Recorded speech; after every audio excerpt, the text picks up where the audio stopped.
Aujourd'hui, le franc CFA est plus que jamais au centre des débats en Afrique francophone. Cette monnaie utilisée dans 14 pays du continent est au centre de ces débats-là, où certains sont pour la conservation de celle-ci et d'autres pour passer à autre chose. Ce désireux de passer à autre chose l'explique au travers de plusieurs arguments. On en viendra tout à l'heure. Il faut savoir que le franc CFA est une monnaie qui est officiellement créée le 26 décembre 1945. Et c'est la France qui propose cette monnaie qui, dans une certaine mesure, l'on dira ainsi, impose cette monnaie à ses colonies. Alors, toutes les colonies françaises vont utiliser cette monnaie qui, à l'époque, portait le nom de franc des colonies françaises africaines. C'est petit à petit que le nom et le sens derrière cette monnaie va changer. Il faut savoir que le franc CFA aujourd'hui est arrimé à l'euro, c'est-à-dire que l'euro est la base qui permet de garantir la tranquillité, la stabilité, le fonctionnement sans grand problème du franc CFA. C'est en ce sens que nous allons vérifier ensemble et remarquer qu'un euro est toujours égal à 655 francs CFA. Derrière, il y a la virgule qui varie, mais actuellement, nous sommes à 96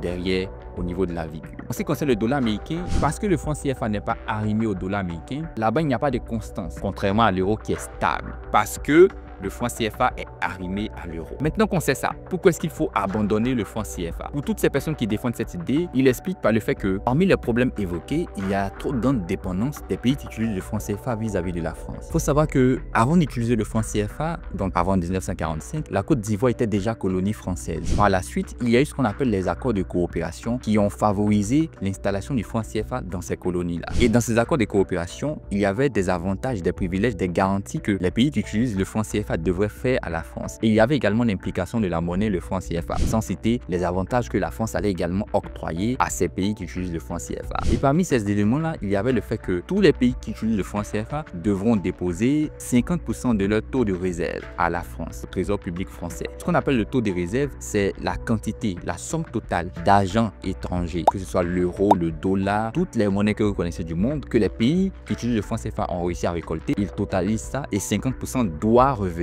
à la France. Voici des éléments qui n'ont pas plu et qui ne plaisent pas à beaucoup de personnes. Mais en plus de cela, il y a aussi le fait que le franc CFA n'arrange pas les pays individuellement à cause de la limitation de sa politique monétaire. La politique monétaire, il faut savoir que c'est la stratégie qui est mise en place par la banque centrale. C'est la banque qui fabrique l'argent et dans notre cas, le franc CFA. En Afrique centrale, on a la BEAC et en Afrique de l'Ouest, on a la BCAO. Les deux banques centrales sont censées mettre en place des politiques monétaires pour permettre à ce que les pays qui utilisent le franc CFA soient à l'aise. Et dans ces politiques monétaire, il y a une limitation. En ce sens où, lorsque un pays est confronté à un problème, la BCAO, la BEAC ne peut pas facilement intervenir. Ce sont des banques centrales qui sont censées prendre en charge de nombreux pays, pas un seul pays. Ce qui a fait que, lorsqu'il y a eu la crise économique dans les années 80, la BCAO, la BEAC n'a pas réussi à mettre en place une stratégie pour rapidement répondre aux problèmes que connaissaient ces pays-là. Et la crise a continué. C'est plus tard, en 1994, janvier, qu'il y a eu la dévaluation du franc CFA. Une stratégie qui a aidé les pays qui utilisaient le franc CFA. De l'autre côté, lorsqu'on prend des pays qui ont leur propre monnaie, le Nigeria, le Ghana, on remarque que ces pays-là ont déployé une stratégie propre à elles-mêmes pour résoudre les problèmes. C'est pourquoi l'on peut le remarquer historiquement, les crises économiques ont facilement touché les pays qui utilisaient le franc CFA, contrairement aux pays qui avaient leur propre monnaie. Mais ce n'est pas tout, parce que le franc CFA, au lieu de participer à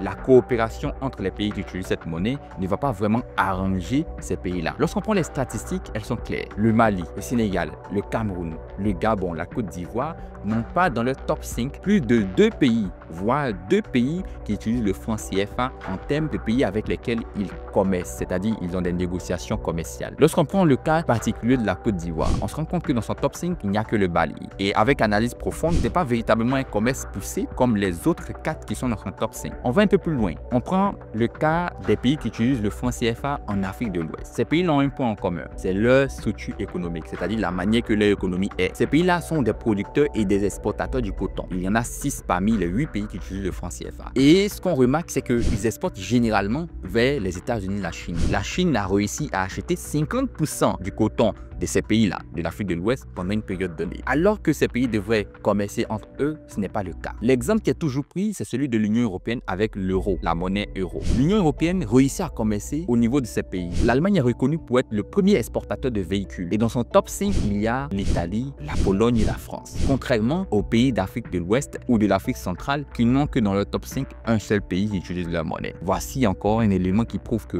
le franc CFA est à proscrire. Mais au-delà de cela, il y a plusieurs plusieurs autres arguments, mais ce sont ces arguments-là qui sont généralement cités. De votre côté, quel serait le motif ou quel est l'élément pertinent selon lequel et pour lequel il faut abandonner le franc CFA et désormais utiliser une autre monnaie? Et quelle serait cette monnaie? Comment est-ce qu'il faut la concevoir? Qu'est-ce que vous pensez du franc CFA? Dites-le nous en commentaire et n'oubliez pas de vous abonner pour ne pas manquer de vidéos de ce genre. À très bientôt pour une autre vidéo.